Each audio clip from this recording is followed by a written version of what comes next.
សូមគោរពជំរាបសួរម៉ែឪបងប្អូនប្រិយមិត្តអ្នកស្ដាប់ទាំងអស់របស់ Channel ឌូមេត្រីសូមស្វាគមន៍មកកាន់វីដេអូថ្មីជាមួយនឹងសាច់រឿងថ្មីនៅក្នុងថ្ងៃនេះផងដែរសម្រាប់ថ្ងៃនេះគឺខ្ញុំមានសាច់រឿង1 2 3តាមជាក់ស្ដែងដែលអាចដំណើរទៅបានថាប្រមាណតែគ្រាន់តែសាច់រឿងមាននៅក្នុងខ្លួននេះដែលស្ដាប់ហើយគឺចំនួន3សាច់រឿងអញ្ចឹងដំណើរបានប្រមាណអត់ទាន់ដឹងទេគ្រាន់តែថាថ្ងៃនេះមុននឹងចូលទៅដល់សាច់រឿងក៏សូមសួរសុខទុក្ខទៅកាន់បងប្អូនប្រិយមិត្តអ្នកស្ដាប់ទាំងអស់គ្នាថាសុខទុក្ខយ៉ាងណាដែរទាំងក្នុងប្រទេសនិងក្រៅប្រទេសជាពិសេសបងប្អូនយើងនៅតាមខ្សែបន្ទាត់ព្រំដែនដែលលំនៅឋានយើងអាចចូលទៅរស់នៅវិញបានថាបងប្អូនសុខទុក្ខយ៉ាងណាហើយតើមានបងប្អូនប្រិយមិត្តអ្នកស្ដាប់ណាខ្លះដែលបានមិនទាន់អាចទៅផ្ទះវិញបានហើយបងប្អូនបើបានស្ដាប់ឮឬក៏ដឹងហើយអាចជួយ comment ប្រាប់ខ្ញុំម្នាក់មួយផងខ្ញុំពិតជានៅតែបារម្ភពីសុវត្ថិភាពបងប្អូនមែនតើហើយមួយវិញទៀតក៏សូមជម្រាបលើកទី3ទី4ទី5ក៏មិនដឹងដែរណាថាចាប់ពីពេលដែលបងប្អូនឃើញវីដេអូនេះទៅគឺខ្ញុំអត់សូវបានចេញសាច់រឿងជាប់លាប់ដូចមុនទេរហូតទៅដល់អាចទាំងពាក់កណ្ដាលខែ2នោះបានខ្ញុំអាចមានពេលក្នុងការដំណើរសាច់រឿងពេញលេញព្រោះខ្ញុំត្រូវរវល់ថ្ងៃទី7ខ្ញុំត្រូវអាចនិយាយបានថាតម្រាំតែយើងរៀបចំអីហើយព្រោះខ្ញុំត្រូវមូកន្លែងថតនេះលែងឃើញនៅនេះទៀតហើយអញ្ចឹងអាចនឹងចំណាយពេលយូរអាចខ្ទង់កន្លះខែទៅមុននឹងបានល្អប្រសើរវិញក៏ប៉ុន្តែមិនមែនថាអត់សាច់រឿងសុទ្ធទេគ្រាន់តែថាវាមិនជាប់លាប់ដូចកាលមុនអញ្ចឹងណាហើយនិយាយលេងតិចចុះណាបងប្អូនមុនចូលដល់សាច់រឿងបងប្អូនសួរថាមានប្រាប់ប្រិយមិត្តអ្នកស្ដាប់អត់ខ្ញុំអត់ហ៊ានទេបងប្អូនខ្ញុំអត់ហ៊ានទេខ្ញុំបានតែជម្រាបប្រាប់ទៅកាន់ម៉ែបងប្អូនទាំងអស់គ្នាទាំងក្នុងប្រទេសនិងក្រៅប្រទេសថាខ្ញុំរៀបអាពាហ៍ពិពាហ៍ហើយនៅក្នុងខែ2ថ្ងៃទី7តែបើថាឲ្យជម្រាបបងប្អូនទាំងអស់គ្នាខ្ញុំអត់ហ៊ានដោយសារតែយើងអាច control បានថាបងប្អូនទៅចូលរួមប្រមាណអ្នកទេខ្ញុំខ្លាចតែខ្វះដោយសារតែមង្គលការខ្ញុំនេះធ្វើតិចតួចដែរទេដោយសារតែទី1គ្រួសារខ្ញុំអត់សូវមានគ្នាជួយទេដោយសារតែខ្ញុំតែឯងអត់មានបងប្អូនទេហើយគ្រួសារខាងម្ដាយឪពុកក្មេកគាត់ក៏មានគ្នាតិចដែរហើយសិតតែជាអ្នករវល់ណាមួយក៏មិនសូវជាចង់ធ្វើធំប្រទេសជាតិយើងក៏មិនទាន់ជានឹងនៅល្អអញ្ចឹងធ្វើអាចនឹងខ្ទង់តែ40ឬក៏50តុកយ៉ាងច្រើនតែប៉ុណ្្នឹងឯងអញ្ចឹងបងប្អូនដែលនៅចិត្តអីអាចទៅចូលរួមបានណាទៅចិត្តអីអាចទៅចូលរួមទៅលេងបានបើចូលចិត្តនៅស្រឡាញ់តែ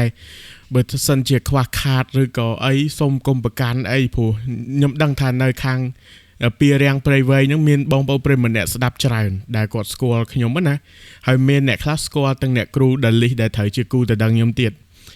អញ្ចឹងបើសិនជាបានប្រាប់អីបើចង់ទៅអាចទៅលេងបានហ្នឹងហើយអត់អីទេហើយធៀបនេះធៀបការបើខ្ញុំខេឡូថាបងប្អូនដែរអត់បានឃើញធៀបការ admin អីនេះគឺជាធៀបការបច្ច្រាស់ឲ្យមកទៅព្រោះនៅនេះដាក់បច្ច្រាស់ហើយខ្ញុំអត់ដឹងថាត្រូវនិយាយមិនទេបងប្អូនមានអារម្មណ៍ថាវាដូចជាលឿនហើយបើយើងនិយាយថាវាលឿនពេកក៏មិនកើតដោយសារយើងគិតគូររឿងនេះវា5-6ឆ្នាំហើយនៅពេលដែលចាប់ផ្ដើមតែពេលដែលកាន់តែគិតម្ដងថ្ងៃកាន់តែមានអារម្មណ៍ថាខ្លួនឯងដូចជាលឿនតែអត់អីទេយើងជាបទពិសោធន៍នៃជីវិតថ្មីដំណើរទៅមុខយ៉ាងណាហើយបងប្អូននៅតែបានទស្សនានៅតែបានស្ដាប់គ្រាន់តែថាបទពិសោធន៍នៃជីវិតប្តីប្រពន្ធខ្ញុំអត់ទាន់មានទេគ្រាន់តែថាខ្ញុំទទួលបានច្រើននៅរឿងរ៉ាវដែលបងប្អូនចែករំលែកមកខ្ញុំក៏បានរៀនសូត្របងប្អូនប្រិយមិត្តអ្នកស្ដាប់ទាំងអស់ក៏បានរៀនសូត្រអញ្ចឹងខ្ញុំចង់ដឹងថាតើជីវិតគូវាទៅជាយ៉ាងណាខ្លះវាត្រូវជួបរឿងអីខ្លះតែបងប្អូនទាំងអស់គ្នាខ្ញុំអត់ទាន់ចូលទៅដល់ជីវិតប្តីប្រពន្ធទេតែខ្ញុំដឹងថានៅក្នុងជីវិតគូមួយនេះគឺវាមិនងាយស្រួលទេមិនថាខ្ញុំមិនថាបងប្អូនទាំងអស់គ្នាគូមានរឿងដែលត្រូវទំនួលខុសត្រូវច្រើនមែនតើចាក់ស្រេះមែនតើតែបើសិនជាប្តីប្រពន្ធយើងយល់ចិត្តគ្នាខ្ញុំគិតថាអាការរវល់ច្រើនរឿងច្រើនដែលត្រូវដោះស្រាយបញ្ហាច្រើនហ្នឹងវាមិនសូវជាសម្ពាធទេតែបើយើងអត់យល់គ្នារវាងប្តីនិងប្រពន្ធណា បញ្ហានោះវាកាន់តែធំវារីករាលដាលរហូតបើសិនជាយើងមានគ្រួសារមានកូនមានចៅទេវាកាន់តែស្មុគស្មាញទៅតាមនឹងទេវាមិនមែនជារឿងលេងសើចថាអូការឲ្យតែបាន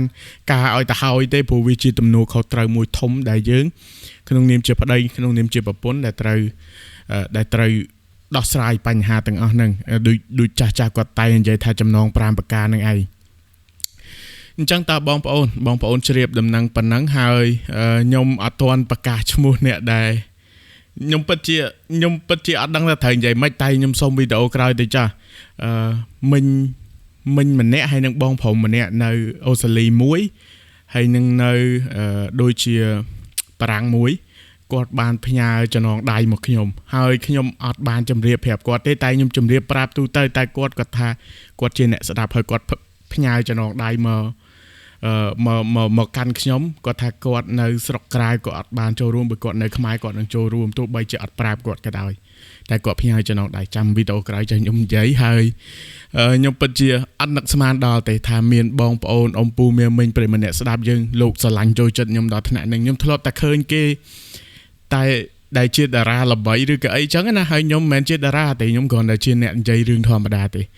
ចឹងតើបងប្អូនយើងចូលសាច់រឿងយើងថ្ងៃហ្នឹងដែលរឿងទី1ថ្ងៃនេះគឺខ្ញុំចង់និយាយរឿងតាក់ទងទៅនឹងជីវិតរៀបការតែម្ដងដោយសារតែខ្ញុំចិត្តរៀបការហើយក៏មានបងប្អូនប្រិយម្នាក់ស្ដាប់ម្នាក់នៅខាងខេត្តកណ្ដាលចិត្តរៀបការទៅខាងព្រៃវែងដែរដែលគាត់បានខមមិនហើយក៏មានបងប្អូនប្រិយមិត្តមួយចំនួនដែលត្រៀមចូលរោងការឬក៏ចូលរោងការហើយអញ្ចឹងខ្ញុំលើកយករឿងមួយដែលតាក់ទងទៅនឹងរៀបការតែការរៀបការនេះរៀបការតាំងពីឆ្នាំ2015បញ្ហានៃការរៀបការនេះណាដែលខ្ញុំបានពីបងប្រុសម្នាក់ឈ្មោះវុធាបងវុធាក៏បានចែករំលែករឿងនេះមកកាន់ខ្ញុំដើម្បីជាបទពិសោធន៍នឹងការដែលយើងអាចយោគយល់គ្នាបានបងវុធាគាត់និយាយថាគាត់ជាមួយនឹងប្រពន្ធរបស់គាត់ហ្នឹងគាត់ជាអ្នកស្រុកភូមិជាមួយគ្នាទេប្រពន្ធគាត់គឺជាអ្នកស្រុកភូមិមួយគ្នាហើយគាត់ក៏ជាអ្នកភូមិដែរក៏ប៉ុន្តែយើងនិយាយថាជាខុសចំនួនណាគាត់អាយុ32ប្រពន្ធគាត់ទៅតែអាយុ23ទេហើយពួកគាត់ស្គាល់គ្នារយៈពេល3ឆ្នាំតម្រាំតែពួកគាត់រៀបការក្រោយពេលដែលពួកគាត់ជួបគ្នាចៃដន្យនៅក្នុងកម្មវិធីបុណ្យឬក៏អីចឹងទៅហើយចាស់ទុំក៏គាត់ជាអ្នកស្រុកភូមិជាមួយគ្នាអញ្ចឹងវាងាយស្រួលវាអត់សូវពិបាកក្នុងការដែលយើងគិតគូរទេអញ្ចឹងណាអញ្ចឹងពួកគាត់ក៏ភ្ជាប់ពាក្យភ្ជាប់អីតែសួរថាពួកគាត់ស្និទ្ធស្នាលគ្នាខ្លាំងអត់សូវទេដោយសារតែខាងស្រីហ្នឹងគេនៅស្រុកកំណើតនៅស្រុកស្រែណាហើយខាងប្រុសហ្នឹងគឺបងវុធាហ្នឹងគឺគាត់ឡើងមកធ្វើការរកស៊ីនៅភ្នំពេញអញ្ចឹងមួយខែពីរខែបានជួបគ្នានិយាយគ្នាលេងមិនសូវជាបានមានរឿងក្នុងចិត្តនិយាយគ្នាទេហើយគាត់ថាអត់ដែរសូវបាននិយាយទូរស័ព្ទសូវអីទេនិយាយក៏និយាយតាមមួយផ្លែតពេលដែលទៅស្រុកពេលបុណ្យទានអញ្ចឹងគ្រាន់តែដប់គ្នាទៅញ៉ាំអីទៅលេងផ្ទះមិត្តភ័ក្តិទៅអីធម្មតាតែបើភាពស្និទ្ធស្នាលដឹងសុខទុក្ខស៊ីជម្រៅគ្នានោះគឺអត់ដែរមានទេអញ្ចឹងណាហើយក៏អត់ដែរមានរឿងអីដែលត្រូវដោះស្រាយមួយគ្នាដែរហើយនិយាយឲ្យអាចអស់នោមទៅបងប្អូនទាំងអស់គ្នាបងវុធាជំនាន់ហ្នឹងគាត់ថាឆ្នាំ2015ហ្នឹងគាត់មានប្រាក់ខែចំនួន$300ពេលខ្លះទៅក៏លើសនឹងតិចតួចតាមការងារដែលគាត់ធ្វើបានអញ្ចឹងគាត់ថាគាត់អន្សំខ្លះអីខ្លះតាំងពីគាត់ចេះធ្វើការមកវាអាចថាជាង10ឆ្នាំហើយបងវុធាគាត់មិនមែនធ្វើការប្រើកម្លាំងបាយទេគាត់ប្រើចំណេះជំនាញដែលគាត់រៀនអញ្ចឹងណាព្រោះគាត់រៀនចប់បញ្ញាបត្រគាត់រៀនចប់អនុបណ្ឌិតអីចឹងទៅហើយគាត់ធ្វើការវាពិបាកដោយសារតែអីបងប្អូនទាំងអស់គ្នាគាត់ថាគាត់ធ្វើការងាររបស់គាត់នេះគាត់ធ្វើកំដរទេគាត់ចង់ធ្វើការងាររដ្ឋបានន័យថាចំណូលចិត្តគាត់ចង់ធ្វើការងាររដ្ឋអញ្ចឹងគាត់ធ្វើការងារសង្គមខ្លះការងារឯកជនខ្លះអីចឹងទៅអញ្ចឹងប្រាក់ខែគាត់តិចមែនតើឆ្នាំ2015ហ្នឹងតែគាត់នៅតែសន្សំបានមួយខែ1លានក្នុងការជួយទៅអ្នកផ្ទះខ្លះគាត់ទុកខ្លួនឯងខ្លះអញ្ចឹងដល់ពេលដែលគាត់ចង់មានគ្រួសារនៅពេលដែលគាត់ចង់មានប្រពន្ធគាត់មានថវិកាគាត់មានលុយរបស់គាត់ហ្នឹងដើម្បីចូលស្ដីទៅនឹងកូនកំមុំគេអញ្ចឹងពេលដែលពិធីមង្គលចិត្តមកដល់គាត់ក៏បានសួរនាំរៀបរាប់ហើយគាត់ក៏បានលុយខ្លះតែនៅតែអត់ទាន់គ្រប់នៅក្នុងលុយដែលត្រូវប្រកបគេហ្នឹងនៅខ្វះលុយប្រហែលជាខ្ទង់$400ទៅ$500អញ្ចឹងម្ដាយគាត់មាន1លានរៀលម្ដាយគាត់ថាកូនឯងម៉ែមានតែ1លានហ្នឹងទេបើសិនជាម៉ែលក់ស្រែអាហ្នឹងម៉ែមានលុយឲ្យកូនឯងអញ្ចឹងណា តែម៉ែមាន1លានចាំម៉ែទៅខ្ចីគេ1លានទៀតឲ្យកូនឯងឲ្យគ្រប់500ឲ្យកូនឯងយកទៅប្រគ្រប់ឲ្យគេណាចាំម៉ែតែប៉ុណ្ណឹងហើយម៉ែជួយកូនឯងតែគាត់ថាអត់ទេម៉ែម៉ែឯងខ្ចីគេសិនទៅចាំខ្ញុំការហើយចាំខ្ញុំសងម៉ែឯងវិញ1លានហ្នឹងអញ្ចឹងណាព្រោះវាទាល់ខ្លាំងអត់ដឹងថាត្រូវធ្វើម៉េចទេបងប្អូននៅស្រុកអំពេញបងប្អូនគិតថាអូ1លាន250ហ្នឹងវាគ្មានអីទៅច្រើនទេតែបងប្អូនត្រូវចាំថា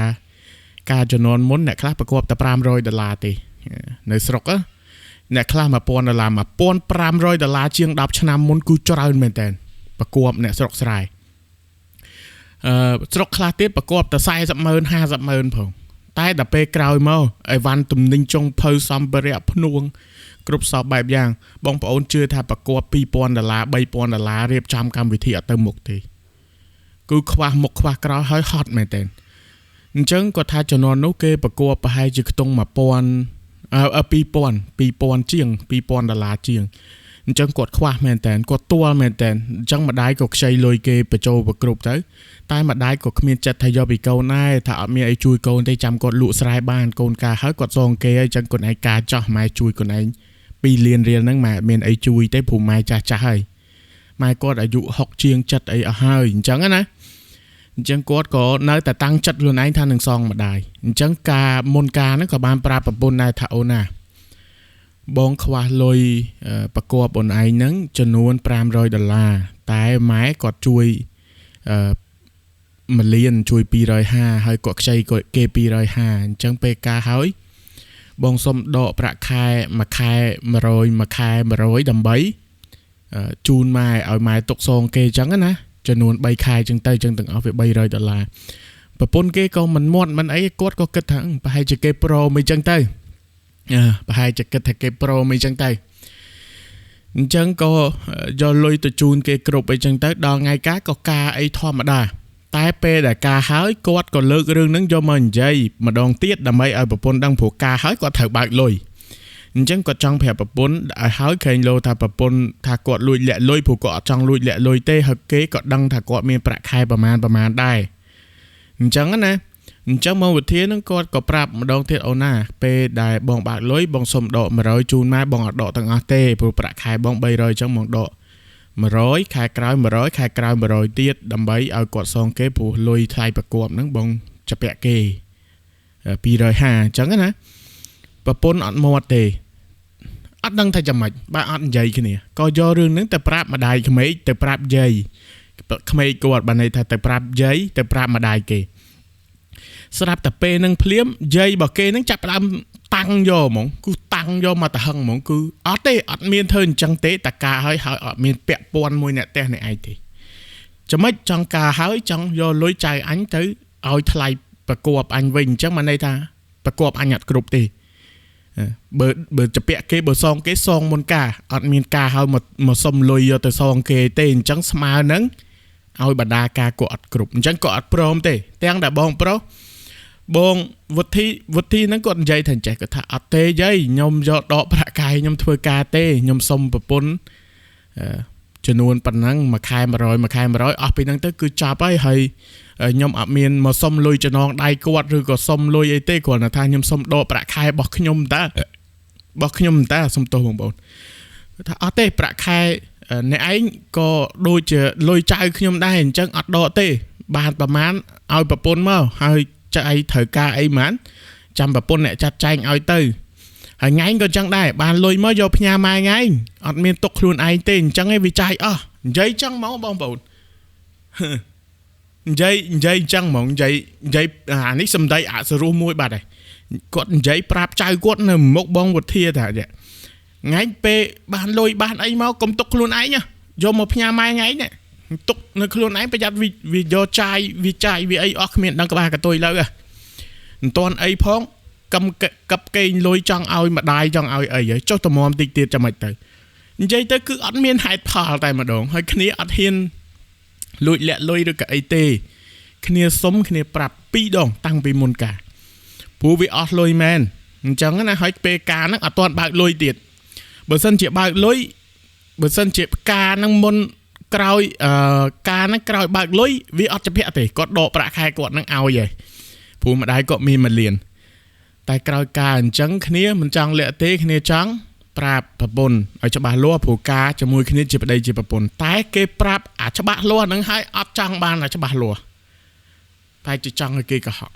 hay thời chia mặt đài thời chia dây hay ấy có cua thôi chẳng bờ pênh chất mình pênh chất tế cua tay giấy bịa sầm đầy muối đấy ai sẽ đập khía bàn chẳng là tay nhom cái thao viêm khmien riêng ấy để thở mình pênh chất tế bộ lùi kia rô tê ở khía các bạn xông khía prap tam trăngถ้าจะลอยประคายบอกคืนนี้ให้คืนนี้สมดอกผมมาอันเมียนไอเต้มาก็อันเมียนรอไอเต้ก็จะให้กดบังเลยกางเยกดซีชนัวเกติตุ้ยดำไม่ติงมาหอบติงไอเต้กดเนี่ยรอกดเนี่ยช่วยขัวซากระลองมาตาแล้วก็เมียนประปนหน่อยก็เมียนยอลอยนั่งตัวช่วยมาได้รอแค่นะซองไอพอดอับมาเรียนเรียงนึงจังนะจังกดเมียนแต่ยอลอยเนี่ยเตะค้างสลายไอเต้ใต้เกตโปรมกินเนินจังจังเรื่องนั้นก็เห็นดอกเคลียนติดเตอร์กวดก็จับดามก็ถือกู้เธอไม่ดำใบเอาลอยมามาได้เปกาหายปะปนเนื้อสระกดลางมาเป็นกวดเมียนแต่เพลมวยรถมาโตดเปยุบหรือก็ทัวกาเวนจบดำใบยอลอยซองมาได้บองพระองค์ต่างออกเนี่ยเป้ได้คำชี้เยี่ยมมาคายปีคายนั่งทั้งไงเธอกายุบแต่ทัวการอกาเงียกลางเมาเธอนี่เธอนูดำใบบานลอยคลั่นซ้ำนี้ยอมมาเอามาได้มาได้กอดนะไปเจ้าทำมาได้บองวุฒิะคือกอดดังเรื่องนั่งเตะดังเรื่องแต่โกนเกมเมอร์งี้หรือก็เก่งใหญ่ไอจังเตะกอดดังซ้ำมั้งไปโกนบ้านลอยจูนมั้งกอดก็ตัวยอเตะผัวโกนปราบมนได้แต่กอดมันจังตัวก็แต่ก่อนไหนตกใต้แต่บองวุฒิแต่อัดเตะไม้ยมจุยมาไอ้ผัวมาไอ้จุยยมตามมาเลียนบ้านไอ้จ่านี่ยมในเตะให้กอดรอกระก็ทันซ้ำมาขายบ้านมาเพย์เมินซ้ำเมินในจังนะสลับแต่หายแต่เรื่องนั้นก็บานปลาปะปนดิปะปนเกดดังมาได้กอดนั้นอัดดังถักโกนภาษาดังเต้เป้ได้มาเล่นโกนภาษาใหญ่เรื่องนั้นสลับแต่เกดดังเกดขังไปได้เกดเตะตัวกอดเกดเตะหายกอดนั้นมาเล่นขี้เนี่ยเกดทำมาสลักมาเล่นขี้เนี่ยผัวเกดอัดใจโรนัลจมูกมันเลยกระหะจังไงแต่ยังได้ยังแมนเมื่องี้ถ้ายังใส่ในเด็กเตะโปรตรอลุยเตะแต่ยังได้ยังเนี่ยตรอลุยจำเก๋ให้ยังกรอนได้เพื่อดำใบมาได้ยังติดตุยแก่โปรมาได้ขมายใหญ่นั่งเตะเตะโอ้เจตามตัวสับได้เมื่อให้มันเรียนสังธนาให้กิจเจปฏิหมกร้อยบองปอนสมัยมั้ยให้มาเตะมาเล่นแค่นี้มันไอ้พูดกับเขามันไอ้จังนะบางทีนั่งถังเมียนปัญหาแจ้งตอนดังไงตัวแต่เตะมาสู้มาได้บันดังเรื่องแต่โอ้เกดังเรื่องแต่กดรอลอยtừจูนมาได้เตียงแต่ประคายบ่าวม้อพญาตามลานเอาเกอุตหะธาถือบางเตะปรามดาบเรียหรือก็มาเพย์เรียตก30 เรียจ่ายพญามาเกมาเลียนประคายใบเลยรอกลายเซงมันเพย์30 เรียตกใจติดตัวไอ้จังเตอเธอนี่เธอโน้ยจังเตอโลมาโตโคยจังเตอจังมาคายน้ำพญาเกมาเลียนตกมาเพย์เมินบางประตูบางตักเพลิงไอหกใบหกไอจังนะดาเป็นจังเกทายยังลุยแหละลุยกวดมาเตะเกอัดใหญ่รอกวดเกดังกวดเกเรียบจำค่ะไอกวดหอยสไลด์ให้กวดก็สู้ให้พอตามมูลให้ไอบันดังกวดให้ตำเรียบกามือขึ้นมาคายเชียงเกทากวดลุยแหละลุยยอมเอามาได้เตียงแต่ก็ปราบให้พอตาอัดเตะลุยนั้นกวดแมนดอลุยประคายเตะกวดแต่ทัวร์การเงียบประเทศนำไว้รอลุยมาซองจุยซองมาได้เตะเกทาเกปราบเหินตาท้ามนกาบเสียอยากกลายกาบเสียอัดเปะปอนขึ้นเต้เนี่ยนาเนี่ยตะใจเนี่ยนึงเนี่ยส่งจังมันในทักเกมันจังไอ้ยังเปะปอนมวยครัวซาคังยังซะมองเกะจังไอ้ยังเปะปอนเตะเกะจังไอ้ยังไอ้เตะย้อยยังแมนจุยนึงแมนจุยโยมาเอามาได้ใจสบายตามจัดนะโยมาซองมาได้นึงดาวเรื่องนึงเรื่องกล่าวเนี่ยเรื่องแต่เกะเตะหางมาเลยเลี้ยนี่ก็ดังดามาได้nó khảo khăm mà từng giúp mà xong tổ kê mà bò kê thà cùng ấy con trai cùng chẳng ấy cùng ai bài bạc này ta kê pro mê kê bạc lãng kê hai bậc thiên phum hai ấy mà chẳng bon thí có tha đăng mấy cái mày chẳng mẹ là tam đăng từ cho phụ có đăng giấy phụ ta có thà bờ mình ấy giấy châu khía mình ấy miền hạt pháo con giấy bản hai còn đại ca dục vô khía mình tích dục vô lọt bản ở ai đọ lôi bạc khải đang đặt luôn ấy thôi cả ok អត់ដកទៅរកការងារក្រៅដើម្បីយកលុយមកឲ្យម៉ែសងគេអត់បានទៀតអញ្ចឹងសួរថាគាត់អត់មានសិទ្ធអីទាំងអស់ហ្មងតែបើសិនជាគាត់យកយល់បើគាត់អាណិតប្តីបើគាត់ជាមនុស្សដែលដឹងខុសត្រូវគាត់មិនបាច់តន់យករឿងនឹងទៅនិយាយមួយម៉ែនិយាយមួយយាយគាត់ទេនិយាយតែជាមួយប្តីទៅឬក៏អូខេទៅយកយល់គ្នាបន្តិចទៅហើយគ្នាក៏មិនថាយកទៅជូនម៉ែចាយសបាយរាល់ខែទេគ្នាសុំសងគេតែប៉ុណ្្នឹងទេហើយបើក្នុងនាមជាប្រពន្ធជាប្តីហើយនេះហើយសួរថាប៉ុណ្្នឹងយល់គ្នាអត់បានអញ្ចឹងគាត់ក៏សម្រេចចិត្តថាលែងលះគ្នាភ្លាមពេលនោះទៅហើយសួរថាពីឆ្នាំ2015មកដល់ឥឡូវបងវទីគាត់មានគ្រួសារថ្មីទៀតអត់ឥឡូវនេះគាត់អាយុខ្ទង់37 38អីដឹងអី30អី40អីខ្ទង់40គាត់អត់ទាន់មានទេ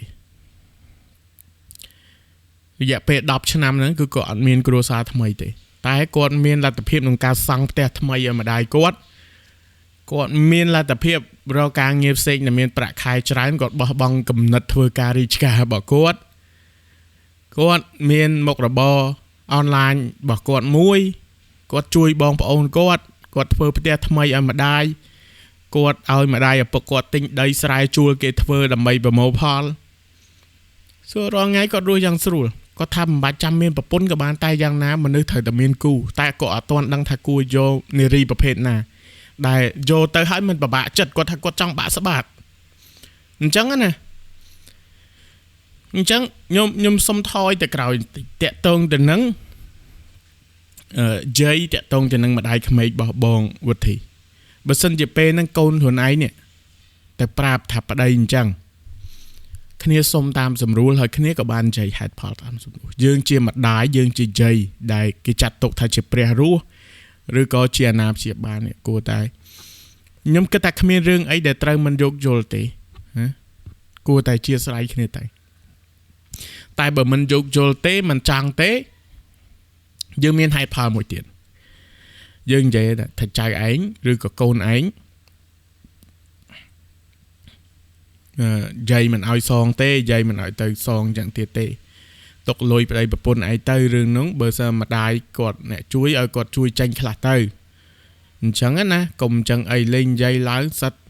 គម្រាមចៅកុំឲ្យទុកលុយខ្លួនឯងខ្លាចវាចាយអស់ឲ្យយកមកផ្ញើម៉ែថ្ងៃអញ្ចឹងណាវាអាក្រក់ស្ដាប់ពេកហើយម្ដាយក្មេកនោះទៀតសោតឲ្យតែខឹងកូនប្រសាដឹងដេញដឹងលេងដឹងតែអីចឹងទៅតែម្ដាយនេះក៏ម្ដាយខាងប្រុសម្ដាយបបងទីគាត់ក៏អត់ចង់បានហើយគាត់អត់ដឹងទេបើគាត់ដឹងតាំងពីដំបូងគាត់អត់ឲ្យកូនយកលុយទៅជូនក៏ហើយគាត់ក៏អត់ទទួលដែរតែគាត់អត់ដឹងទេខ្ញុំដល់ពេលអញ្ចឹងខ្ញុំអស់និយាយខ្ញុំគិតថាវេទនាណាបងប្អូនពេលខ្លះរឿងតិចតួចទេរឿងតិចតួចតែអត់ជួបជុលគ្នាយើងគួរតែអោបកសោបយើងគួរតែសម្របសម្រួលហើយក្នុងនាមយើងជាប្រពន្ធចឹងដែរអាយុ22 23ខ្ញុំគិតថាមនុស្សដឹងខ្យល់ណាបងប្អូនមនុស្សខ្លះអាយុ10ឆ្នាំជាងគ្នាចេះគិតចេះគូមិនតាន់ប៉ុនបាក់និយាយដែរមនុស្សខ្លះអាយុ30 40អត់ទាន់ចេះគិតទេនៅតែស្លាក់នៅឡើយទេអ្នកខ្លះនៅតែមិនទាន់នឹងធ្វើអីត្រឹមត្រូវនៅឡើយទេតែគួរគិតគួរពិចារណាក្នុងនាមជាប្តីប្រពន្ធចាំមកគេថាប្តីប្រពន្ធការហើយបើមានលទ្ធភាពកុំនៅផ្ទះជាមួយនឹងសាច់ថ្លៃសាច់បកើតក៏ដោយកុំឲ្យរស់នៅជាមួយនឹងបងប្អូនឬក៏សាច់ញាតិបើមានលទ្ធភាពក្នុងការទៅធ្វើផ្ទះសង់ផ្ទះក្រៅទៅរស់នៅបានសុខជាងម្ដាយឪពុកល្អប៉ុណ្ណាក៏ដោយបងប្អូនល្អប៉ុណ្ណាក៏ដោយវាគង់តែមានថ្ងៃណាអន់ចិត្តមួយគ្នាទេអញ្ចឹងសុខចិត្តមានផ្ទះរៀងខ្លួនមកជួបគ្នាម្ដងម្កាលអានឹងល្អជាងហើយចាំមើលកូនដែលនៅជាមួយម្ដាយឪពុកមិនសូវជាល្អទេដឹងតែវាអញ្ចេះវាអញ្ចោះវាអញ្ចេះវាមិនចោះបើអាមួយឆ្នាំមកជូនលុយ 20000 នោះនិយាយពីថាល្អកោច្រកទាំងបេដូងសងថាកាប់ទាំងដើមដាក់លើឡានឲ្យទៀតតែបើអានៅជាមួយបាយទឹកព្រឹកល្ងាចទឹកក្តៅទឹកត្រជាក់និយាយពីថាគ្នានឹងដូចកាជះអញ្ចឹងម្ដាយឪពុកមួយចំនួនណាខ្ញុំនិយាយកុំយកដាក់ខ្លួន ម្ដាយឪពុកមួយចំនួនទេអញ្ចឹងបងប្អូនត្រូវចាំថាបើសិនជាកម្មយើងទទួលទៅចោះតែបើសិនជាអាចមិនមែនថាមិនឲ្យបងប្អូនគិតគូរឪពុកម្ដាយទេតែត្រូវតែមានចម្រោកផ្ទាល់ខ្លួនដើម្បីកុំឲ្យគាត់ជិះជាន់យើងពេកហើយក្នុងនាមជាឪពុកម្ដាយដូចគ្នាកូនគ្នាហត់គ្នាត្រូវការរស់ស៊ីត្រូវការសម្រាប់បើអាចជួយសម្រួលបន្ទុកបានក៏ជួយតែបើមិនអាចជួយបានកុំជាន់គ្នាពេកឲ្យគ្នាមានពេលវេលាមានអីខ្លះផងមិនមែនថាមនុស្សចាស់ទាំងអស់សុទ្ធតែជាបន្ទុករបស់កូនចៅទេមនុស្សចាស់ខ្លះជួយកូនចៅមនុស្សចាស់ខ្លះគាត់មិនអាចធ្វើបានណាតែគាត់ក៏មិនហ៊ានរំខានកូនចៅណាស់ណាដែរលូត្រាណាស្មាតទោសតើគាត់វែងវាន់អីអាហ្នឹងយើងក៏មិនអាចបន្ទោសគាត់ក៏មិនដឹងខ្លួនឯងណាតែមនុស្សខ្លះអត់វែងទេតែមនុស្សចាស់ខ្លះចិត្តច្រើនខូចហ្មងចឹងសុំកុំអីនាំតែមានវិបដិសារីទេហើយនាំមានបាបកម្មទេអញ្ចឹងរឿងហ្នឹងគឺតាក់ទងទៅនឹងរឿងរៀបការហើយគឺវាបែបហ្នឹងឯងបងប្រុសម្ចាស់សាច់រឿងគាត់ក៏បានជីវិតល្អប្រសើរត្រឡប់មកវិញនៅពេលនេះហើយគាត់ក៏អាចថាមានសេចក្តីសុខរស់នៅក្នុងបែបជីវិត single របស់គាត់ណាហើយសំណាងគាត់ថាមិនទាន់មានកូនពូនជាចៅណាមួយគាត់ក៏អត់មានកម្រងទាន់ចុះបើសិនតែពេលហ្នឹងគាត់ធ្លយឬក៏គាត់ផ្លាត់ស្នៀតរហូតទៅដល់មានកូនមានចៅគាត់ចេញរួចទេគាត់ថាគាត់នឹងវេទនាយ៉ាងណាព្រោះយើងក្នុងនាមជាឪពុកក្នុងនាមជាមនុស្សប្រុសម្នាក់ដែលមានទំនួលខុសត្រូវពិបាកបងប្អូនមិនមែនថាអូខឹងខុសប្រុចទេគឺត្រូវគិតពីកូនគិតពីគ្រួសារទោះបីយ៉ាងណាក៏ព្យាយាមកែខៃដែរអញ្ចឹង អានេះរឿងទី1ដែលបងប្អូនបានស្ដាប់ហើយខ្ញុំក៏ចូលទៅដល់សាច់រឿងទី2បងប្អូនមានមតិយោបល់អីនៅសាច់រឿងទី1អាចខមមិនបានចូលទៅដល់សាច់រឿងទី2នេះគឺតាក់ទងទៅនឹងឪពុកម្ដាយភ្លើងច្បើងបងប្អូនស្ដាប់ទៅចូលឪពុកម្ដាយភ្លើងច្បើងយ៉ាងម៉េចអញ្ចឹងកុំឲ្យបងប្អូនឆ្ងល់ណាខ្ញុំនិយាយបងប្រុសម្ចាស់សាច់រឿងដែលគាត់ជាកូនច្បងនៅក្នុងគ្រួសារគាត់មានបងប្អូន2នាក់ប្អូនស្រីគាត់បច្ចុប្បន្នអាយុ25ហើយគាត់អាយុ33បងប្រុសម្ចាស់សាច់រឿងគាត់និយាយថាគាត់ឪពុកម្ដាយនៅរស់តែគាត់2នាក់បងប្អូនគាត់គិតថាគាត់ជាក្មេងកំព្រាឪពុកម្ដាយយាយរបស់គាត់មានកូនស្រីតែម្នាក់គាត់គឺជាម្ដាយរបស់គាត់ហ្នឹងឯងហើយជីតារបស់គាត់ធ្វើសង្គ្រាមហើយគាត់ក៏បាត់បង់ជីវិតទៅអញ្ចឹងលោកយាយរបស់គាត់មានតែកូនស្រីមួយនឹងទេដែលជាពូជដែលជាកូនជំនាន់ក្រោយរបស់គាត់ក្រោយម្ដាយរបស់គាត់រៀបការហើយពួកគាត់ក៏រស់នៅក្នុងស្រុកភូមិនឹងប្រកបមុខរបររកស៊ីអញ្ចឹងទៅឪពុកគាត់ឡើងចុះបំពេញអញ្ចឹងណាធ្វើការសំណងខ្លះឲ្យខ្លះអញ្ចឹងទៅហើយគាត់នៅក្មេងៗទេបងប្រុសម្ចាស់ស្រីរឿងថាប្អូនគាត់ទៅតែអាយុបាន1ខួបទេឪពុកគាត់និងម្ដាយគាត់ក៏ឆ្លោះគ្នាក៏លែងលះគ្នាអញ្ចឹងទៅក្រោយពីលែងលះគ្នាឪពុកគាត់ក៏ទៅបាត់ទៅម្ដាយគាត់ក៏នៅមើលកូនតែនៅបានតែរយៈពេល6ខែទេនៅបានរយៈពេល6ខែទេពេលហ្នឹងគាត់អាយុ7ឆ្នាំ6ឆ្នាំ7ឆ្នាំក៏ម្ដាយគាត់ហ្នឹងទៅម្នាក់ទៀតប្រាប់យាយគាត់ថាទៅធ្វើការរោងចក្រទុកកូនផ្ញើហ្នឹងលោកយាយរបស់គាត់ហ្នឹងទៅក៏ទៅបាត់អត់ត្រឡប់មកវិញ2 3ឆ្នាំ4ឆ្នាំរហូតដល់ប្អូនគាត់ចិត្តចូលរៀនបានន័យថាប្អូនគាត់អាយុ5ឆ្នាំ6ឆ្នាំបានម្ដាយគាត់មកតែមិនមែនមកផ្ទះគាត់ទៀតហើយឪពុកគាត់ក៏អត់ដែរមកលេងគាត់ដែរម្ដាយគាត់ទៅហ្នឹងគឺទៅ5ឆ្នាំហ្នឹងគឺ6ឆ្នាំហ្នឹងគឺទៅបាត់ហ្មង4-5 ឆ្នាំគឺទៅបាត់អត់មានមកអត់មានទេអត់មានអីមកទាំងអស់ហើយយាយរបស់គាត់ឲ្យតែខែបុណ្យខែទៀនគាត់អង្គុយតែមាត់ចដាលចាំមើលមកកូនមកទេតែកូនអត់ដែរមកទេហើយគាត់ក៏អញ្ចឹងដែរនៅពីក្មេងគាត់តែទៅសួររកម្ដាយយាយគាត់នៅផ្ទះគាត់មិនដឹងថាត្រូវធ្វើអីគាត់ដេកតេលគាត់ដេស្លឹកកដោបគាត់ទៅស៊ីឈ្នួលច្រូតគេគាត់ទៅស៊ីឈ្នួលដកគេគាត់ទៅស៊ីឈ្នួលកាត់ត្រីប្រហុកគេរកអ្នកបោកខោអាវការងារគ្រប់សពបែបយ៉ាងទាំងអស់គឺយាយគាត់ធ្វើទាំងអស់ធ្វើនំលក់បបរលក់ឲ្យចៅទូលនំដើរលក់ទៅគាត់បបរលក់ទៅគាត់ឆ្លៀតធ្វើកតេលទៅគាត់ឆ្លៀតធ្វើស្លឹកកដោបទៅ គាត់ឆ្លៀតទៅបោកកៅអៅគេលាងចានឲ្យគេយកលុយមកគ្រប់សពបែបយ៉ាងដើម្បីចិញ្ចឹមចៅគាត់ថាបើអញទៅចោលឡៃមួយទៀតបានពីណាចិញ្ចឹមអញ្ចឹងណាបានពីណាចិញ្ចឹមរហូតដល់របៀបថាម្ដាយគាត់មកលេងស្រុកហ្នឹងគាត់ដឹងទេគាត់បានឃើញទេតែមានអ្នកភូមិប្រាប់ថាម្ដាយគាត់មានប្តីថ្មីហើយមកហ្នឹងមិនមែនមកផ្ទះគាត់ទេគឺទៅផ្ទះមិញគាត់ដោយសារអីដោយសារតែផ្ទះគាត់ដែលរស់នៅជាមួយយាយគាត់ហ្នឹងគឺជាប្រភេទផ្ទះស្លឹកផ្ទះមិនមែនផ្ទះខ្ទមទេផ្ទះខ្ពស់ផ្ទះឈើតែគ្រាន់តែជាងស្លឹកហើយកត្រិកកទ្រូអីចឹងណាតែផ្ទះមិញគាត់ហ្នឹងគឺជាប្រភេទផ្ទះឈើលើថ្មក្រោមគេស្អាតអញ្ចឹងនាំប្តីក្រោយគេហ្នឹងមកលេងផ្ទះមិញគាត់គេជិះឡានជិះអីមកចឹងទៅគេទៅផ្ទះមិញគាត់លេងមកផ្លែតចឹងទៅថាអូហ្នឹងផ្ទះនៅស្រុកនៅភូមិអីចឹងណាប្រហែលគេចង់ទៅលេងស្រុកភូមិអីចឹងទៅហើយគាត់ត្រឡប់ទៅវិញទាំងតែគាត់និងប្អូនស្រីគាត់និងយាយគាត់ទៅអត់ទាន់ផង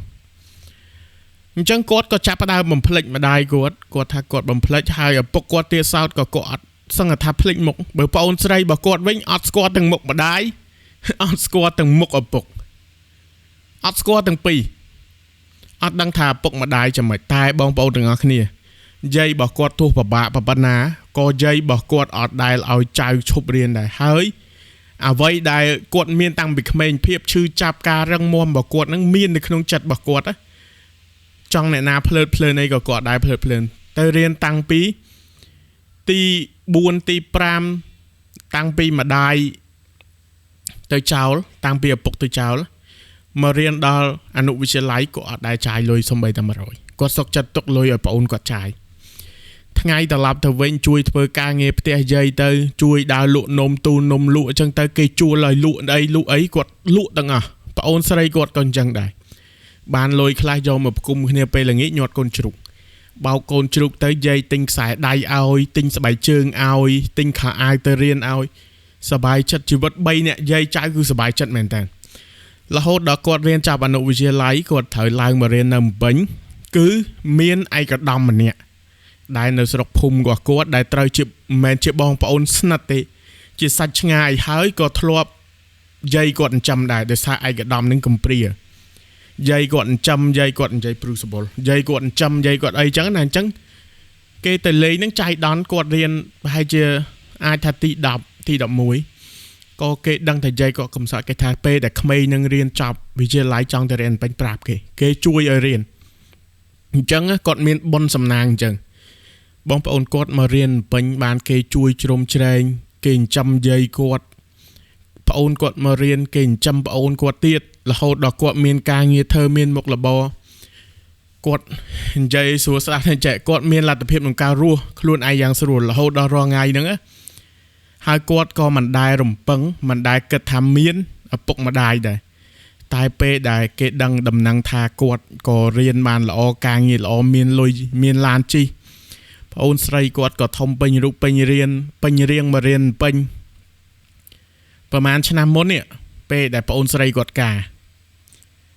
គឺម្ដាយគាត់ទៅ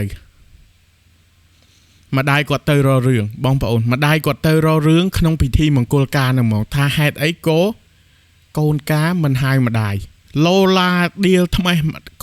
ប្អូនគាត់ថាមីកូនស្អីអីចឹងណាហើយជេរយាយគាត់សិតឯណាបច្ចេះចៅមិនឲ្យស្គាល់អីយាយក៏អត់មាត់ទេយាយក៏បានត្រឹមតែអង្គុយមើលហើយយំតែអ្នកដែលតតាំងហ្នឹងគឺគ្មានអ្នកណាក្រៅពីអ្នកចិត្តខាងហើយអ្នកភូមិហ្នឹងទេគឺគេដេញចេញទៅវិញមកគេថាកុំមកកំឡុងពេលដែលកូនបបាក់កំឡុងពេលដែលកូនត្រូវការម្ដាយត្រូវការឪពុកហេតុអីក៏គ្មានឃើញវត្តមានហេតុអីក៏សង្ងំហេតុអីឥឡូវកូននេះបានល្អមានគ្រួសារមិនអបអរសាទរកូនបែរមកជាស្ដីបន្ទោសកូនមករករឿងកូនបងប្អូនអត់ចេញទេនៅរករឿងក្នុងកម្មវិធីនឹងរហូតដល់ប៉ូលីសគេមកអន្តរាគមន៍ហើយសួរថាក្នុងនាមជាកូនឲ្យប៉ូលីសមកអន្តរាគមន៍ម្ដាយសួរថាឈឺចាប់តែក៏មានអារម្មណ៍ថាមិនចង់ឃើញមុខព្រោះអីមានអារម្មណ៍ថាយើងអត់ដែលមានវត្តមានគាត់នៅពេលដែលយើងពិបាកសំបីតែពេលដែលយើងមានសេចក្តីសុខក៏គ្មានវត្តមានគាត់មានតែយាយម្នាក់គត់នៅក្នុងបេះដូងគាត់រស់នៅជាមួយយាយគាត់ហើយក្រោយប្អូនគាត់ការមកទៀត ក៏ឪពុកគាត់មកម្ដងមកដល់គឺអត់មានថាមកសួរសុខទុក្ខកូនទេគឺមកសុំលុយទាំងដែលប្អូនស្រីរបស់គាត់អត់ស្គាល់ថានឹងពីណាគេមកដោះពួកឯងពីណាគេគាត់នឹងក៏ភ្លេចមុខឪពុកទៀតរហូតដល់អ៊ំស្រីដែលត្រូវជាបងស្រីរបស់ឪពុកគាត់នេះប្រាប់ថាវាឪឯងឪក្មួយឯងអីចឹងណាគាត់ភៀងអីចឹងទៅមកនិយាយទៅដល់ពេលចុងក្រោយអញសុំលុយ30,000ធ្វើដំណើរទៅផ្ទះវិញគាត់ទេពួកឯងតែឲ្យលុយខ្ញុំក៏អត់ហៅពុកទេគាត់ហៅពូគាត់ថាពូឯងតែចិញ្ចឹមខ្ញុំឯងខ្ញុំអត់ដឹងទេអញ្ចឹងណារហូតដល់រៀបទៅវិញនឹងស្ដីឲ្យគាត់ថាកូនល្មើគុណទាំងតែគាត់នឹងតែមានគុណឯផងស្មាតទោសនិយាយចេះចុះក្រោយមកទៀតម្ដាយគាត់គឺអាសាមែនតែនដោយសារតែប្អូនស្រីរបស់គាត់ក្រោយមកគាត់ទៅរកស៊ីនៅស្រុកគាត់ធ្វើវិឡាធ្វើអីចឹងទៅយាយគាត់នៅក្រៅគាត់រកស៊ីមុខហើយប្តីរបស់គាត់ជាមន្ត្រីរាជការជាអីចឹងណាហើយគាត់លក់ដូររកស៊ីបោះដុំអីវ៉ាន់នេះចឹងទៅរករឿងប្អូនគាត់ដល់ផ្ទះរហូតទៅនឹងគឺទៅចង្ការទៅយកអីវ៉ាន់ទៅយកអីតែមិនដឹងថាគាត់នៅណាទេរហូតដល់បងគាត់ទេមកបងម្ចាស់សាច់រឿងប្រាប់រឿងនឹងទៅក៏គាត់ប្រាប់ទៅខាងមេភូមិមេអីតាក់ទងទៅនឹងរឿងហ្នឹងក្រោយមកទៀតពេលដែលម្ដាយគាត់ទៅដល់គេក៏ទៅជួយអន្តរាគមន៍ដោយសារតែអីបងប្អូនទាំងអស់នេះគឺគាត់ទៅនឹងអត់មានបំណងល្អទេគឺចង់ទាមទារយកដីយកផ្ទះឬក៏យកលុយយកអីចឹងទៅហើយគាត់អត់ដែលគិតថាម្ដាយឪពុកគាត់មានគំនិតល្អមិនមែនថាគាត់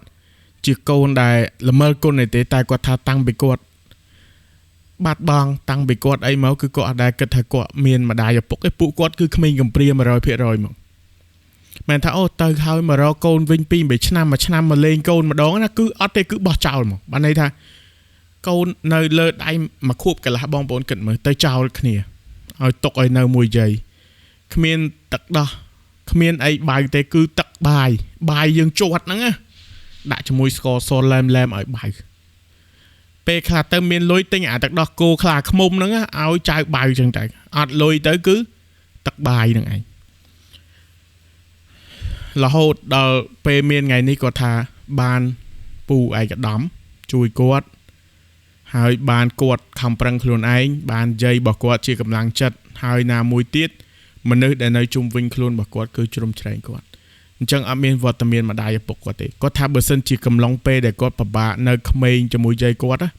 ម្ដាយគាត់ផ្ញើលុយឲ្យគាត់ផ្ញើលុយឲ្យយាយគាត់ឬក៏មកលេងគាត់ម្ដងពីរដងក៏គាត់អស់ចិត្តដែរគឺអត់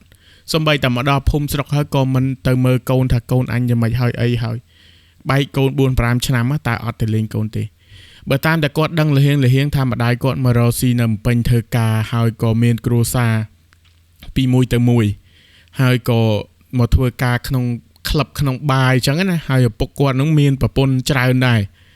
មានកូនអញ្ចឹងទៅពីកន្លែងមួយទៅកន្លែងមួយនិយាយទៅគឺគាត់ចាប់ផ្ដើមតែតោដើរពីទៅពីពេញហ្នឹងណាគឺលែងខ្វល់លែងគិតកូនមិនមែនថាគាត់ខូចចិត្តរៀងខ្លួនទេតែមិនដឹងថាយ៉ាងម៉េចមនុស្សទោះបីជាខូចចិត្តយ៉ាងណាមនុស្សទោះបីជាអាក្រក់យ៉ាងណាបងប្អូនគេអត់ចោលកូនទេបងប្អូនត្រូវចាំទាំងប្រុសទាំងស្រីហ្មងទោះបីជាគេលែងលះគ្នាក៏គេនៅតែមិនអស់អាឡ័យពីកូនដែរទោះបីជាគេពិបាកប៉ុណ្ណាក៏គេនៅមានចិត្តស្រឡាញ់កូនដែរតែបើមនុស្សអត់ស្រឡាញ់កូនទៀតគឺចប់ហើយបើបកើតគេហើយបើគ្មានទំនួលខុសត្រូវបងប្អូនកុំបកើតអីកុំអញ្ចឹងបានថាមុននឹងបកើតគ្រួសារមួយវាមានរឿងរ៉ាវប្រតិគ្នាច្រើនដែលយើងត្រូវដោះស្រាយសម័យកាលមួយនឹងហើយក៏យើងមិនគិតថារៀបការឲ្យទៅហើយមានកូនឲ្យទៅហើយអត់ទេបងប្អូនត្រូវឆ្នៃហើយមួយទៀតបើមានកូនហើយកូនពេលកើតមកតែយើងគួរធ្វើម៉េចកូនអត់ទាន់ចេះនិយាយកូនអត់ទាន់បើកភ្នែកយើងចេះសម័យគិតថាកូនអញបើកភ្នែកទៅមើលឃើញច្បាស់អត់កូនអញនិយាយច្បាស់អត់កូននិយាយច្បាស់កូនមើលឃើញកូនដើរស្រួលបួលគិតថាកូនអញរៀនចេះអត់ណាកូនរៀនចេះកូនរៀនប្រកែកគិតថាអនាគតទៅកូនអញគួររៀនអីតែកូនអញរៀនអីកូនអញធ្វើអីហើយអនាគតប្តីកូនអញប្រពន្ធកូនអញចាំមិនត្រូវរៀបត្រូវគិតអីចឹងណាមានលុយឲ្យកូនរៀនមានលុយឲ្យកូនចាយគិតមិនមែនចេះកើតមកហើយឲ្យតែធំតិចហើយទៅធ្វើការនេះទៅហើយទៅធ្វើការនោះទៅយកលុយមកតែកុំរៀនពេកអត់ទេកុំអីឲ្យរៀនសូត្រឲ្យបានជ្រៅជ្រះទៅ ឲ្យគិតឲ្យបានវែងឆ្ងាយទៅឲ្យធ្វើអីដែលអាចថាកុំឲ្យចាញ់ច្រាបគេពេកឬក៏ពិបាកពេកបើសិនជាយើងមានកូនហើយយើងជាមនុស្សដែលមានធនធានយើងអត់គិតថាអ្នកដែលគាត់អត់ធនធានឬក៏អីទេកូនគេដែលក្រជាងយើងនេះគេមានមុខងារការងារអីគេធ្វើល្អគេស្លៀកពាក់ស្អាតបាតហើយកូនយើងអ្នកដែលមានទ្រព្យសម្បត្តិសំល្មមដែរតែកូនយើងធ្វើការបែកញើសកខៀកូនយើងហត់កូនយើងធ្វើការដែលពិបាកខ្លាំងដែលមើលទៅនឹងគឺវេទនាណាយើងគួរតែបន្ទោសខ្លួនឯងឬក៏យើងបន្ទោសកូនមុនដំបូងគឺយើងបន្ទោសខ្លួនឯងសិនដែលយើងជាអាណាព្យាបាលតែបើយើងព្យាយាមអស់លទ្ធភាពហើយព្យាយាមទាញកូនអស់លទ្ធភាពហើយកូននៅតែជ្រើសរើសផ្លូវមួយហ្នឹងអាហ្នឹងទៅតាមបុណ្យប្រេងវាសនាកូនចោះអាហ្នឹងខ្ញុំនិយាយទៅលើអ្នកដែលគាត់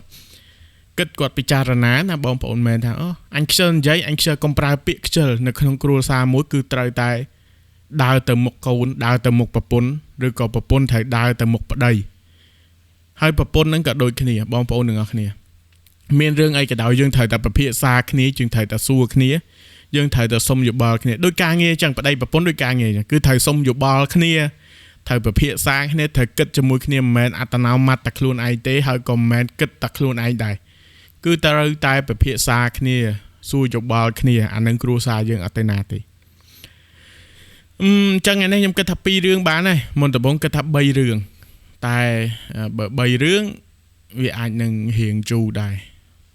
ឈប់គិតតិចសិនខ្ញុំភ្លេចមួយរឿងទៀតបាត់ហើយនេះខ្ញុំឈប់មិនមែនឈប់អីខ្ញុំភ្លេចមួយរឿង